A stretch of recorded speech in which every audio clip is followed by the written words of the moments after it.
ఆత్మ సాక్షాత్కారం పొందిన వ్యక్తి పరమాత్మలో లీనమై ఉన్నందున అమితానందాన్ని పొందుతాడు.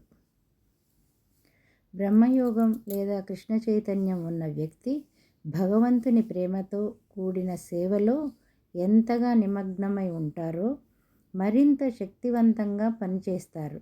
ఇది ఆత్మ సాక్షాత్కారానికి పరీక్ష. ఆధ్యాత్మిక సాక్షాత్కారం ఆనందం అసంబంధం. కృష్ణ చైతన్యం ఉన్న వ్యక్తికి ఇంద్రియ సుఖాల పట్ల ఆకర్షణ ఉండదు. ఎందుకంటే అతను బహిరంగ ఆత్మ. తెలివిగల వ్యక్తి ఇంద్రియ సంబంధాన్ని కలిగి ఉండడు. ఎందుకంటే అది బాధను కలిగిస్తుంది. జ్ఞాని వాటిని చూసి సంతోషించడు.